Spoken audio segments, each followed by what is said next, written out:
Hello guys, green ട്രാവലറിൻ്റെ പുതിയൊരു വീഡിയോയിലേക്ക് എല്ലാവർക്കും സ്വാഗതം. നമ്മളിന്ന് പോകുന്നത് ഇല്ലിക്കൽക്കല്ല് ബാക്ക് സൈഡിലോട്ടാണ്. ഇപ്പോൾ വേനൽക്കാലമായതുകൊണ്ട് അവിടെ കാഴ്ചകളൊക്കെ എങ്ങനെയുണ്ടെന്നുള്ളത് നമുക്ക് കറക്റ്റായിട്ട് അറിയില്ല. പോയി നോക്കാമെന്ന് വിചാരിച്ചാണ്. പിന്നെ മെയിനൊരു കാര്യം എന്ന് വെച്ച് കഴിഞ്ഞാൽ നമ്മൾ വ്ളോഗിങ്ങിനായിട്ട് ഒരു ബൈക്ക് എടുത്തിട്ടുണ്ടായിരുന്നു, റോയൽ എൻഫീൽഡിൻ്റെ സ്ക്രാം 440. അപ്പോൾ അതിൻ്റെ റൈഡിങ് വിശേഷങ്ങളും കൂടി ചേർത്തുകൊണ്ടുള്ളൊരു ട്രിപ്പാണ്. വൈലയിൽ നിന്നാണ് നമ്മൾ ഇന്നത്തെ യാത്ര ആരംഭിക്കുന്നത്. അത്യാവശ്യം നല്ല വെയിലുള്ളത് കൊണ്ട് തന്നെ നമ്മൾ ഉള്ളുവഴികൾ പിടിക്കാമെന്ന് വെച്ചാണ് ഇരിക്കുന്നത്. എന്തായാലും രാവിലെ ഒരു 7 മണിയായപ്പോൾ ഞങ്ങൾ വൈറ്റിൽ നിന്ന് ഇറങ്ങിയതാണ്. മെയിൻ ഉദ്ദേശമെന്ന് വെച്ച് കഴിഞ്ഞാൽ വണ്ടി എടുത്തിട്ട് ഇപ്പോൾ ഫസ്റ്റ് സർവീസ് കഴിഞ്ഞതേ ഉള്ളൂ. ഏകദേശം ഒരു 550 കിലോമീറ്റർ അടുത്തേ ഞാൻ ഓടിച്ചിട്ടുള്ളൂ. ബാക്കിയുള്ള വണ്ടി ഓടിച്ചിട്ടുള്ള വിശേഷങ്ങളൊക്കെ എങ്ങനെയുണ്ടെന്ന് അറിയാൻ വേണ്ടിയാണ് മെയിനായിട്ട് ഈ ട്രിപ്പ് പ്ലാൻ ചെയ്തേക്കുന്നത് തന്നെ. ലോങ് റൈഡിനൊക്കെ അത്യാവശ്യം നല്ല വണ്ടിയാണെന്നതിലുള്ള കേൾവി കേട്ടിട്ടാണ് നമ്മൾ ഇപ്രാവശ്യം സ്ക്രാം 440 പോയി എടുത്തത്. കുറേ നാളുകളായി ഞാനിങ്ങനെ ബൈക്ക് ഓടിച്ചൊരു ട്രിപ്പൊക്കെ പോയിട്ട്, ഏകദേശം 10 വർഷത്തിന് മുകളിൽ ആയി ഞാൻ ബൈക്കിനൊക്കെ ട്രിപ്പ് പോയിട്ട്. കൂടുതലും ഞാൻ ഓല സ്കൂട്ടറും ഡിയോ സ്കൂട്ടറുമാണ് യൂസ് ചെയ്തിരുന്നത്. പിന്നെ ട്രിപ്പൊക്കെ പോകാൻ കൂടുതലും കാറിൽ തന്നെയാണ് പോയിരുന്നത്.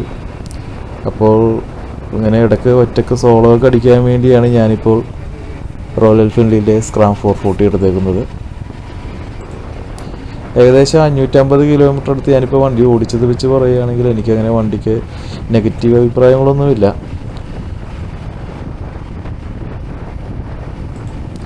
എറണാകുളത്തെ എടപ്പള്ളിയിലുള്ള റോയൽ എൻഫീൽഡിൻ്റെ ഷോറൂമിൽ നിന്നാണ് ഞാൻ വണ്ടി എടുത്തത്.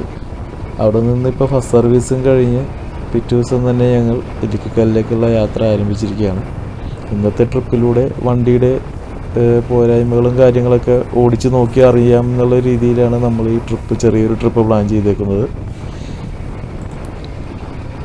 സോളോ പോകാനായിട്ടാണ് വണ്ടി എടുത്തേക്കുന്നതെങ്കിൽ ഇന്നത്തെ ട്രിപ്പ് ഫസ്റ്റ് ട്രിപ്പാണ് വണ്ടി എടുത്തിട്ടുള്ളത്.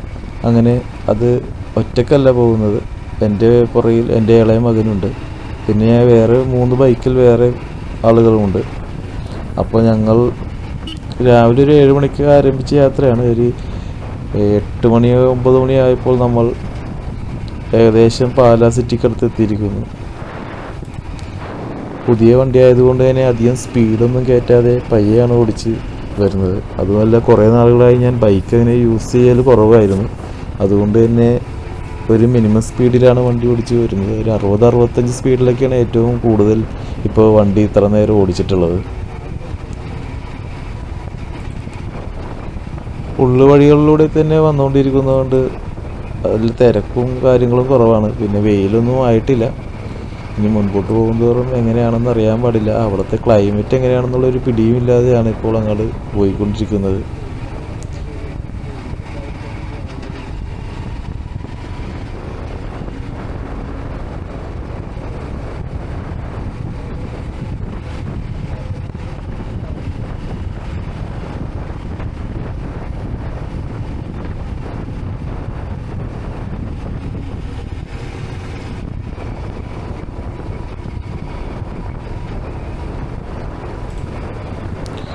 ബൈക്ക് എടുത്തേക്കുന്നതിൻ്റെ മെയിൻ ഉദ്ദേശം ടൂറിങ് തന്നെയാണ്. ഇപ്പോൾ ഈ ചെറിയൊരു ട്രിപ്പ് പോകുന്നത് വണ്ടി കംഫോർട്ടാണ്, എന്തെങ്കിലും സീറ്റിന് ചേഞ്ച് വരുത്തണോ, അങ്ങനെ എന്തെങ്കിലും കാര്യങ്ങളൊക്കെ ചേഞ്ച് വരുത്തണോ, ബാക്ക് പെയിൻ ഉണ്ടാവുമോ, അങ്ങനെയുള്ള കാര്യങ്ങളൊന്നും അറിയില്ല. അപ്പോൾ അതിനൊക്കെ വേണ്ടിയുള്ളൊരു ചെറിയൊരു ടെസ്റ്റ് ഡ്രൈവാണ് ഈ പോകുന്ന ഇല്ലിക്കൽക്കല്ല്.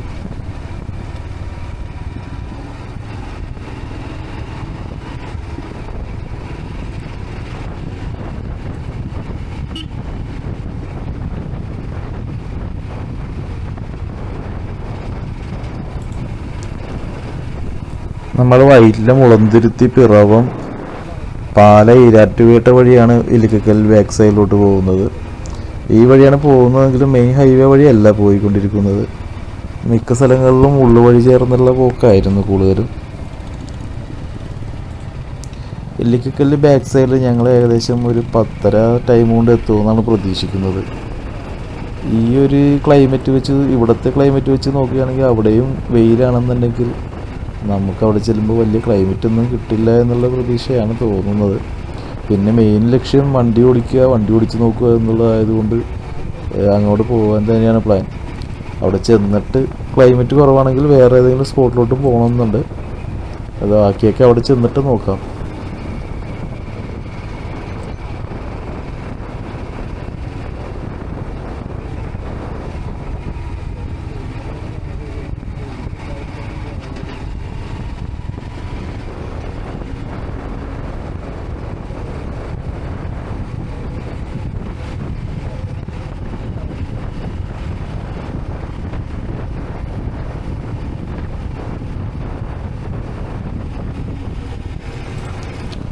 ഫസ്റ്റ് സർവീസ് ചെയ്യുന്നതിന് മുമ്പ് തന്നെ എനിക്കൊരു 28-30 റേഞ്ചിന് മൈലേജ് കിട്ടുന്നുണ്ടായിരുന്നു.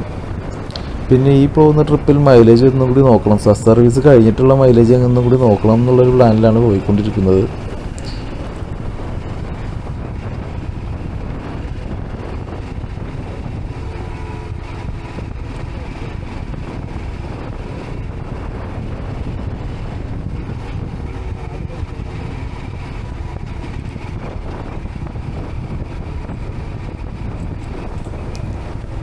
ഉള്ളുവഴി നോക്കിപ്പോയത് കൊണ്ട് തന്നെ ചെറുതായിട്ടൊന്ന് വഴി തെറ്റിയായിരുന്നു. അധികമൊന്നും തെറ്റിയില്ല, ഒരു വഴി ഒന്ന് കുറച്ച് ഫ്രണ്ടോട്ട് കയറിപ്പോയി. അതുകൊണ്ട് വീണ്ടും തിരിച്ച് ആ ഷോർട്ട് കട്ടിലൂടെ പോകാമെന്നുള്ള പ്ലാനിലാണ്. ഈ വെയിൽ സമയമായതുകൊണ്ട് തന്നെയാണ് കൂടുതൽ ഹൈവേ കൂടി വണ്ടി ഓടിക്കാത്തത്. പരമാവധി ഉള്ളുവഴികളിലൂടെ തന്നെയാണ് പോയത്. അതുകൊണ്ട് തന്നെ അത്യാവശ്യം വെയിലുകളൊക്കെ കുറഞ്ഞു കിട്ടി. ഇപ്പോഴത്തെ ചൂട് നല്ല രീതിയിലുള്ളത് കൊണ്ട് തന്നെ നമുക്ക് വണ്ടി ഓടിക്കുമ്പോൾ ചെറിയ രീതിയിൽ ഹൈവേ കൂടി പോകുമ്പോൾ അത് അറിയാൻ പറ്റുമായിരുന്നു. അതുകൊണ്ടാണ് ഉള്ളുവഴികളിലൂടെ കൂടുതലും സഞ്ചരിക്കാമെന്ന് വിചാരിച്ചത്.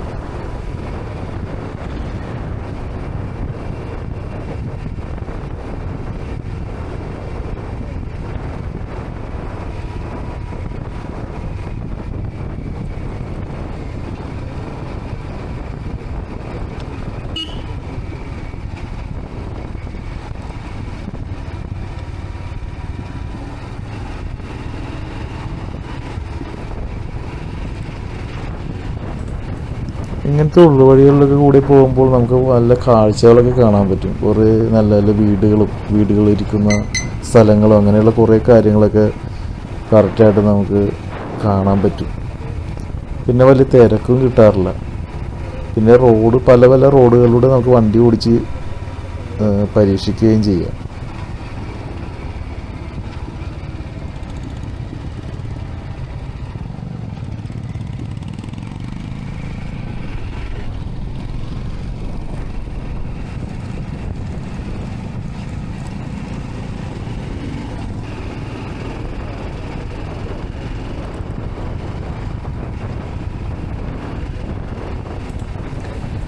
പുറയിൽ കൊച്ചുള്ളത് കൊണ്ട് തന്നെ വണ്ടി ഓടിക്കുമ്പോൾ എനിക്കൊരു പേടിയുണ്ടായിരുന്നു. കാരണം ഇവനും അങ്ങനെ എന്നെ കൂടി ബൈക്കിലൊന്നും അധികം ദൂരമൊന്നും വന്നിട്ടില്ല.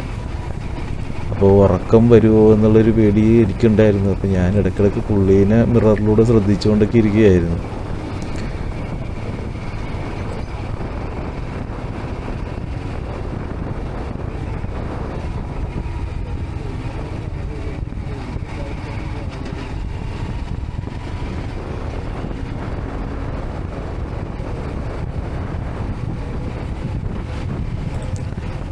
ഇത്രയും ദൂരം വണ്ടി ഓടിച്ചിട്ടും എനിക്ക് വണ്ടി നല്ല ഇഷ്ടപ്പെട്ടു. കാരണം ഞാൻ അധികം നാളായി ബൈക്കുകളൊക്കെ ഇങ്ങനെ കൂടുതൽ ഓടിച്ചിട്ട്, എന്തെങ്കിലും ഫ്രണ്ട്സിൻ്റെ ബൈക്കുകളൊക്കെ കിട്ടിക്കഴിഞ്ഞാൽ ചെറുതായിട്ട് ഓടിക്കുന്നതല്ലാതെ ഇങ്ങനെ ട്രിപ്പുകളൊക്കെ വന്നിട്ട് കുറേ നാളായി. അതുകൊണ്ട് തന്നെയാണെന്നറിയില്ല, വണ്ടി ഓടിച്ചിട്ട് ഇത്രയും ഓടിച്ചിട്ടൊക്കെ എനിക്ക് ഭയങ്കര ഇഷ്ടപ്പെട്ടു വണ്ടി.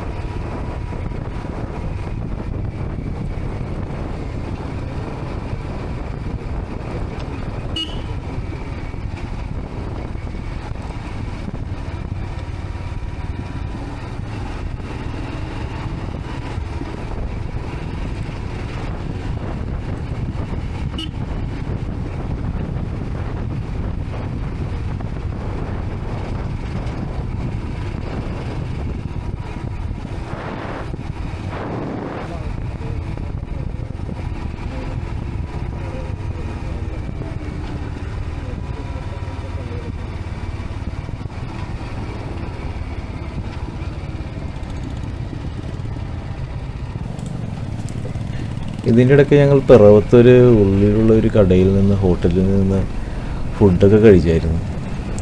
ഫുഡൊക്കെ കഴിക്കുന്ന സമയത്ത് കുറച്ച് വീഡിയോസൊക്കെ എടുത്ത് വെച്ചായിരുന്നു, പക്ഷേ അത് റെക്കോർഡിങ് ആയില്ലായിരുന്നു. അതുകൊണ്ട് തന്നെ ഇപ്പോൾ വീഡിയോ ഇതിനകത്ത് ഇടാനും പറ്റാതെയായിപ്പോയി.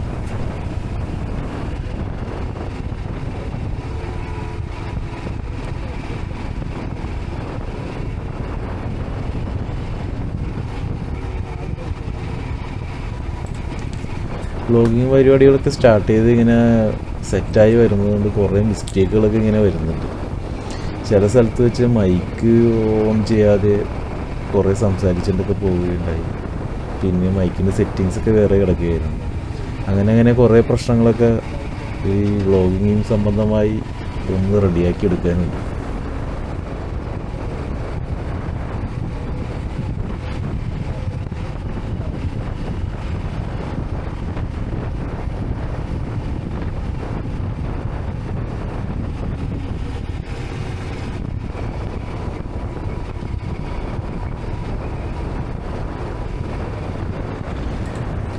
പിന്നെ വണ്ടിയെക്കുറിച്ച് അധികം പറയുകയാണെങ്കിൽ ഇത് റോയൽ എൻഫീൽഡിൻ്റെ സ്ക്രാം 440 ആണ്. പഴയ 411 അതേ വേഷം തന്നെയാണ്, എങ്കിലും കുറച്ചും കൂടി കൂടുതലായിട്ട് സിറ്റി റൈഡിനും ലൈറ്റ് ഓഫ് റോഡിനും ടൂറിങ്ങിനൊക്കെ ലക്ഷ്യമാക്കി ഉണ്ടാക്കിയ ബൈക്കാണിത്.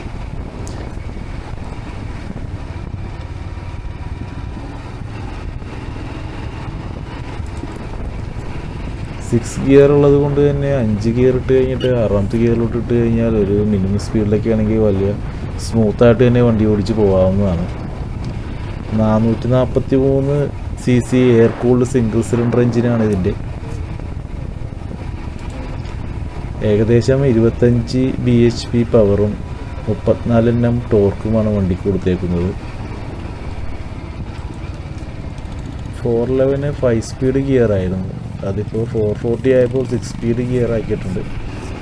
ഞാനിങ്ങനെ 411 അധികം ഓടിക്കാത്തത് കൊണ്ട് തന്നെ എനിക്ക് അത് തമ്മിലുള്ള എന്താണ് വ്യത്യാസം എന്ന് കറക്റ്റായിട്ട് അറിയില്ല. എന്നാലും എനിക്ക് ഓടിച്ചപ്പോൾ മനസ്സിലായത് 6 ഗിയറിലിട്ട് ഓടിക്കുമ്പോൾ കുറച്ചും കൂടി നല്ല രീതിയിൽ നല്ല സ്മൂത്തായിട്ട് വണ്ടി ഓടിച്ചിട്ട് പോകാൻ പറ്റും.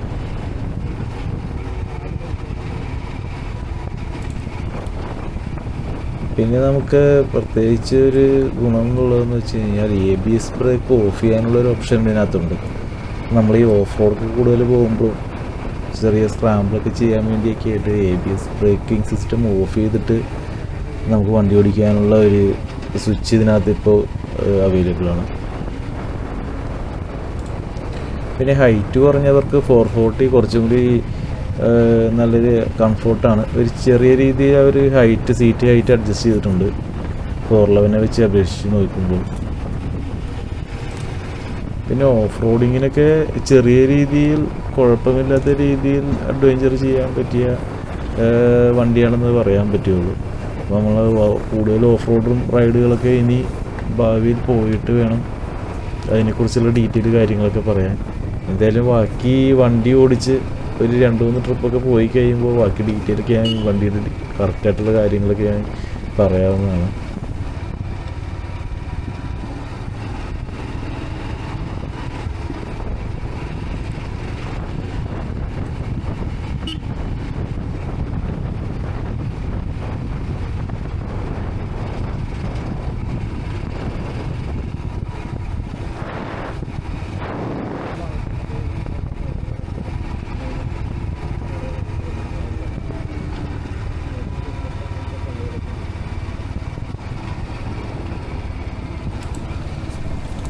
ഏകദേശം ഞങ്ങളിപ്പോൾ ഇല്ലിക്കക്കല്ല് ബാക്ക് സൈഡിനടുത്ത് എത്താറായിരിക്കുകയാണ്.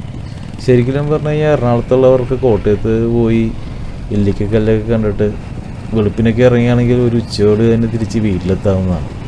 അത്രയും ഡിസ്റ്റൻസേ ഉള്ളൂ എറണാകുളത്ത് നിന്ന് പോകുന്നവർക്കൊക്കെ.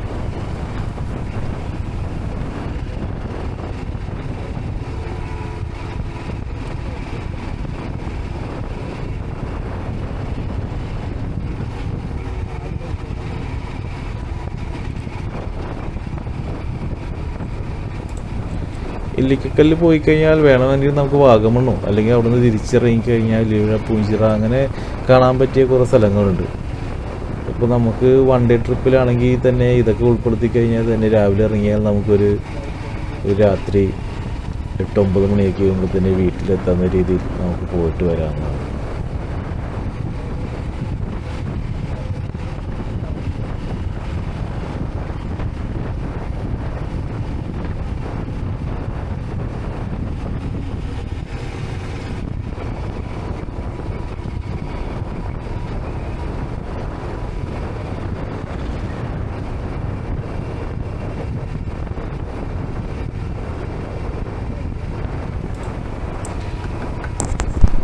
എടുത്തിട്ട് അധികം ആവാത്തതുകൊണ്ട് തന്നെ എക്സ്ട്രാ ഫിറ്റിങ്സ് ഒന്നും അധികം ഇതിനകത്ത് ഉൾപ്പെടുത്തിയിട്ടില്ല.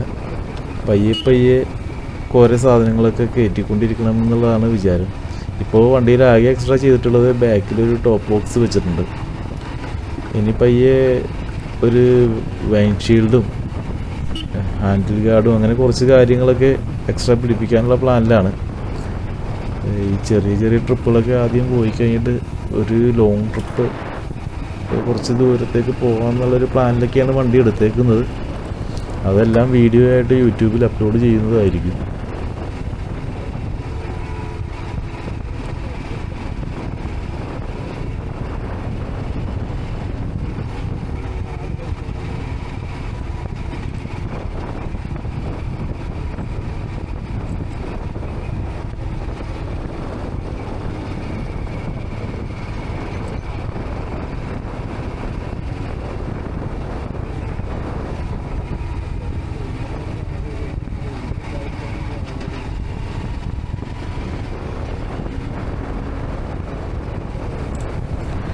ഞാൻ ഇടയ്ക്കിടയ്ക്ക് ഈ മിററിലോട്ട് നോക്കുന്നതിൽ വേറൊരു കാര്യമുള്ളതെന്ന് വെച്ച് കഴിഞ്ഞാൽ ഈ ആക്ഷൻ ക്യാമറയിൽ ചില സമയത്ത് റെക്കോർഡിങ്ങിൻ്റെ മൈക്കിൻ്റെ റെക്കോർഡിങ് കട്ടായി പോകുന്നുണ്ട്.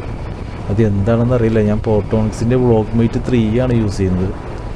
അതിപ്പോൾ മോട്ടോ വ്ളോഗിങ്ങിന് കറക്റ്റായിട്ട് സ്യൂട്ടബിൾ ആണെന്ന് പറയാൻ പറ്റുന്നില്ല. കാരണം മൈക്കിൻ്റെ ചെറിയൊരു പതർച്ച വരുന്നുണ്ട് അതിലൂടെ സംസാരിക്കുമ്പോൾ. അപ്പോൾ അതിൻ്റെ കാര്യങ്ങളൊന്ന് ഡീറ്റെയിൽ ആയിട്ട് അന്വേഷിച്ചിട്ട് വേണം ഇനി വേറെ ഏതെങ്കിലും വാങ്ങണമോ, ഇനി ഏതെങ്കിലും സെറ്റിങ്സ് മാറിക്കിടക്കണോ എന്നുള്ളതൊക്കെ നോക്കാറുള്ളത്. ഞാൻ ആക്ഷൻ ക്യാമറ DJയുടെ ആക്ഷൻ 5 Pro ആണ് യൂസ് ചെയ്യുന്നത്. നല്ല ക്ലാരിറ്റിയിലൊക്കെ വീഡിയോ എടുക്കാൻ പറ്റിയ ഒരു ആക്ഷൻ ക്യാമറയാണ്. പിന്നെ ഇതിനുള്ള മെയിൻ ഒരു ഗുണമെന്ന് വെച്ച് കഴിഞ്ഞാൽ ആക്ഷൻ ക്യാമറയിൽ മിക്ക ക്യാമറകളിലും ഇൻബിൽട്ട് മെമ്മറി ഉണ്ടാകാറില്ല. ഈ DJയുടെ ആക്ഷൻ ക്യാമറയിലൊക്കെ ഇൻബിൽട്ട് മെമ്മറി അവർ കൊടുക്കാറുണ്ട്. അതുകൊണ്ട് തന്നെ മെമ്മറി കാർഡ് പെട്ടെന്ന് വല്ല വർക്കാകാതെയൊക്കെ ഇരുന്ന് കഴിഞ്ഞാൽ തന്നെ കുറച്ച് ക്ലിപ്പുകളൊക്കെ എടുക്കാൻ വേണ്ടി അത് തന്നെ നമുക്കൊരു സഹായമാകും.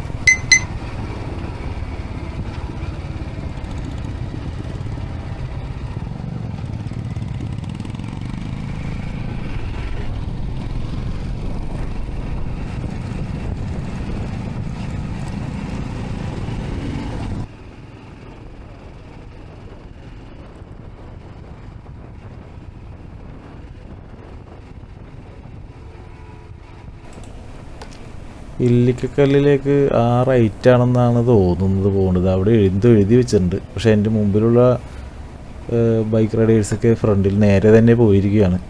എനിക്കാണെങ്കിൽ ഈ റൂട്ടൊന്നും അറിയാൻ പാടില്ലാത്തതുകൊണ്ട് എങ്ങനെയാണെന്ന് അറിയാൻ പാടില്ല. എന്തായാലും അവരുടെ പുറകെയാണ് ഇത്ര നേരോട്ട് പോയത്. അവരെപ്പോഴും ഒരു മിനിമം സ്പീഡിൽ പോകുന്നത് കൊണ്ട് തന്നെ അവർ എന്നെക്കാളും കുറേ ഫ്രണ്ടിലായിരിക്കും. ഞാൻ പയ്യെ പോകുന്നത് കൊണ്ട് തന്നെ പയ്യെ ഓടിച്ച് ഏതെങ്കിലും ഒരു ജംഗ്ഷനിലേക്ക് ചെല്ലുമ്പോൾ അവരെന്നെ വെയിറ്റ് ചെയ്ത് നിൽപ്പുണ്ടാകും. അങ്ങനെയാണ് ഞങ്ങളിപ്പോൾ ഇവിടം വരെ എത്തിയിരിക്കുന്നത്. വിചാരിച്ചതുപോലെ തന്നെ ചെറുതായിട്ട് വഴി തെറ്റിയിട്ടുണ്ടായിരുന്നു. അങ്ങനെ ഞങ്ങൾ അവിടെ നിന്ന് തിരിച്ച് കറക്റ്റായിട്ടുള്ള റൂട്ടിലോട്ട് പോയി. കുറച്ചും കൂടി ഫ്രണ്ട് റോട്ട് ചെന്നപ്പോഴും ഈ ഹൈ റേഞ്ചിൻ്റെ എയർ പിന്ന് പോലത്തെ ചെറിയ ബെൻഡുകളൊക്കെ കയറാൻ തുടങ്ങി.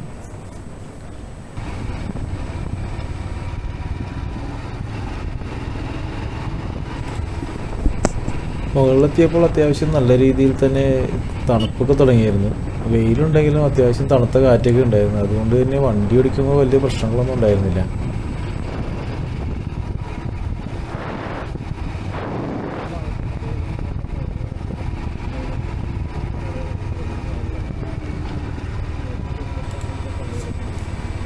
അങ്ങനെ നമ്മൾ മുകളിലേക്ക് എത്താറായപ്പോൾ ഇവിടെ നിന്ന് കാണാൻ പറ്റുന്ന കാഴ്ചകളൊക്കെ അതിഗംഭീരമായിരുന്നു. ഇവിടെ എത്തിക്കഴിഞ്ഞപ്പോൾ കയ്യിലൊരു ഡ്രോൺ ഉണ്ടായിരുന്നെങ്കിലോ എന്ന് ഞങ്ങൾ ആഗ്രഹിച്ചു പോയി. അതുപോലത്തെ കിടിലൻ കാഴ്ചകളാണ് നമുക്ക് മേലിൽ നിന്ന് പോകുമ്പോൾ കാണാൻ പറ്റുന്നത്. അങ്ങനെ ഞങ്ങളിവിടെ എത്തിക്കഴിഞ്ഞ് വണ്ടിയൊക്കെ സ്റ്റോപ്പ് ചെയ്ത് അവിടെ കുറച്ച് കടകളുണ്ടായിരുന്നു. ആ കടകളിൽ നിന്ന് കുറച്ച് സർബത്തും ചായയൊക്കെ കുടിച്ച് ഒരു മണിക്കൂർ അവിടെ റെസ്റ്റ് ചെയ്യുകയുണ്ടായി.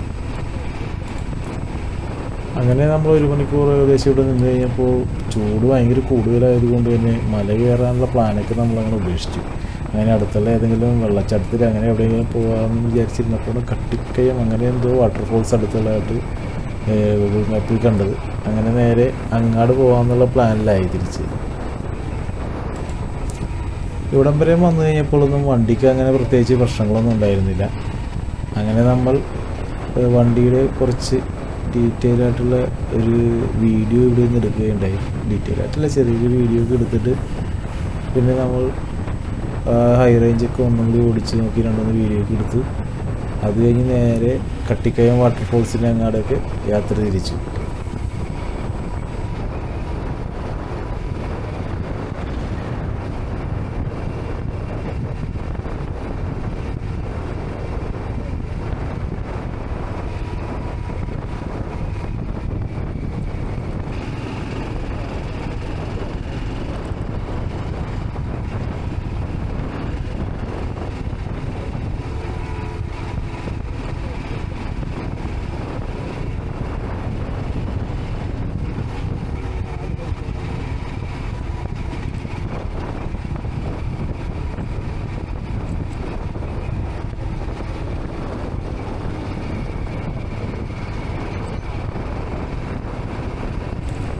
ഈ കട്ടിക്കയം വാട്ടർഫോൾസ് ഇല്ലിക്കൽ ഫ്രണ്ട് സൈഡിൻ്റെ അടുത്തായിട്ടാണ് ഉള്ളത്. അപ്പോൾ നമ്മൾ ആ റൂട്ടിലേക്കാണ് ഇപ്പോൾ വണ്ടി ഓടിച്ചുകൊണ്ട് പോയിക്കൊണ്ടിരിക്കുന്നത്. അത്യാവശ്യം ഇവിടെ നിന്ന് പോകുന്ന റൂട്ടുകളൊക്കെ കാണാൻ നല്ല ഭംഗിയുള്ള റൂട്ടുകളാണ്.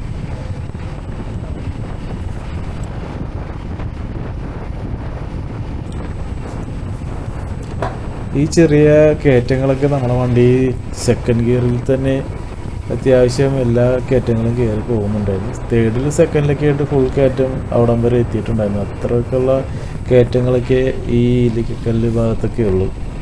ഞാനിതൊരു ഫ്രണ്ട് സൈഡിലോട്ട് ഫുള്ള് പോയിട്ടില്ല. അവിടെ എങ്ങനെയാണെന്ന് അറിയില്ല. ഈ ഇവിടം വരെ വന്നതിലൊക്കെ വണ്ടിയൊക്കെ ആ ഒരു ഗിയർ ഷിഫ്റ്റ് അത്ര തന്നെ ചെയ്തിട്ട് തന്നെ നമുക്ക് എല്ലാ കയറ്റവും ഓടിച്ച് മേളിൽ എത്താൻ പറ്റി.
ഏതാണ്ട് കട്ടിക്കയം വാട്ടർഫോൾസിനടുത്ത് എത്താറായി കഴിഞ്ഞപ്പോഴാണ് കുറച്ച് മോശമായ റോഡുകൾ കിട്ടിയത്. മോശമെന്ന് പറയാൻ പറ്റില്ല, ടാറിങ് അത്ര നീറ്റല്ല, ചെറിയ രീതിയിൽ നീറ്റല്ലാത്ത റോഡ്. അത് നമുക്ക് ചെറിയൊരു ഓഫ് റോഡ് പോലെയൊക്കെ ഓടിച്ചിങ്ങോട്ട് പോരാ.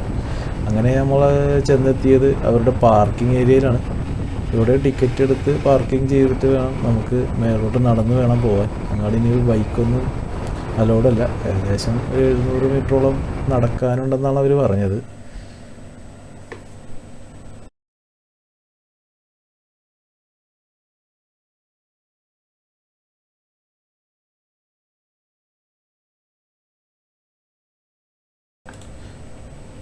അങ്ങനെ അവിടെ വണ്ടിയൊക്കെ വെച്ചിട്ട് നമ്മൾ നേരെ നടന്ന് വെള്ളച്ചാട്ടത്തിൻ്റെ അടുത്തോട്ട് പോവുകയുണ്ടായി.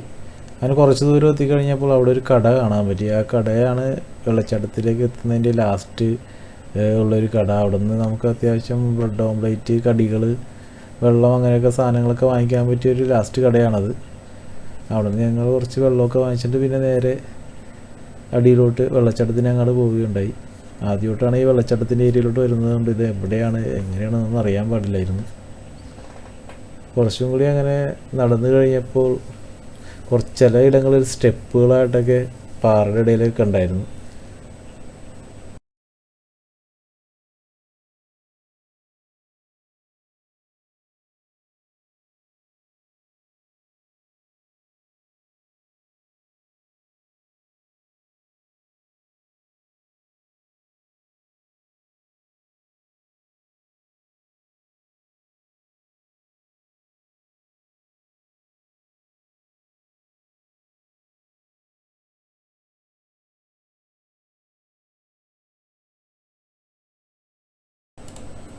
ഇവിടെ നിന്ന് നോക്കുമ്പോൾ നമുക്ക് ചെറിയ രീതിയിലൊക്കെ വെള്ളച്ചാട്ടം കാണാൻ പറ്റുന്നുണ്ടായിരുന്നു കേട്ടോ.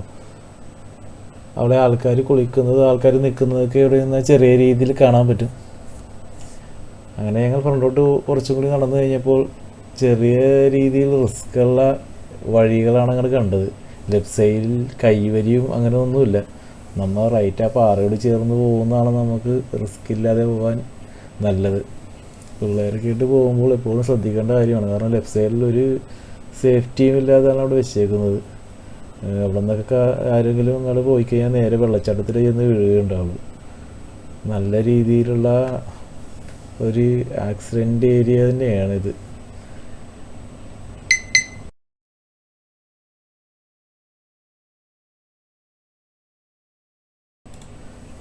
ആ ഒരു കുറച്ച് ഭാഗം മാത്രം അങ്ങനത്തെ പ്രശ്നം ഉണ്ടായുള്ളൂ. അത് കഴിഞ്ഞ് പിന്നെ അവർ കമ്പി കൊണ്ട് വെൽഡ് ചെയ്തൊക്കെ സ്റ്റെപ്പ് അടിച്ച് അടിവരെയും വെള്ളച്ചാട്ടത്തിൻ്റെ അടിവരെയും തൊട്ട് മേള് വരെ എത്തിച്ചിട്ടുണ്ടായിരുന്നു.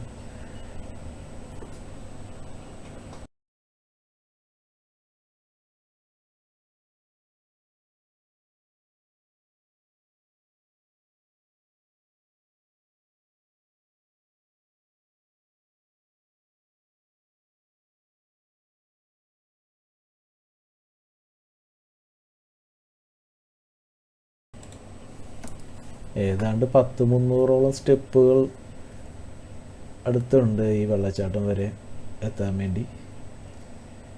കുറച്ച് പേർക്കൊക്കെ ഈ സ്റ്റെപ്പിൽ നിന്ന് നിലത്തോട്ടിറങ്ങാൻ ഒരു ഏണി മാത്രമേ ഉള്ളൂ. ചില ആൾക്കാർക്കൊന്നും അങ്ങോട്ട് ഇറങ്ങി ചെല്ലാൻ പറ്റുന്നുണ്ടായിരുന്നില്ല. കൂടുതലും പിള്ളേർക്കൊക്കെ വേണ്ടിയാണ് ഇങ്ങനെ പണിത് വെച്ചേക്കുന്നത്. വലിയ ആൾക്കാർക്ക് കുറച്ച് റിസ്ക്കാണ് അടിയിലോട്ട് ഇറങ്ങാൻ. ഇവിടെ നിന്ന് നിലത്തോട്ട് ഒരു ചെറിയൊരു ഏണിയാണ് അവർ വെച്ചേക്കുന്നത്. അതിനൊന്നും നമുക്ക് കൈ പിടിക്കാനൊന്നുമില്ല. കൈ പിടിച്ചിറങ്ങാൻ പറ്റിയതൊക്കെ പിള്ളേർക്കൊക്കെ പറ്റുള്ളൂ. അധികം പ്രായമായൊക്കെ ഇറങ്ങുമ്പോൾ കുറച്ച് റിസ്ക്കാണ്. ഇറങ്ങാൻ പറ്റും. ഈ ഒരു സെറ്റപ്പിലാണ് ഇവിടെ ചെയ്ത് വെച്ചേക്കുന്നത്.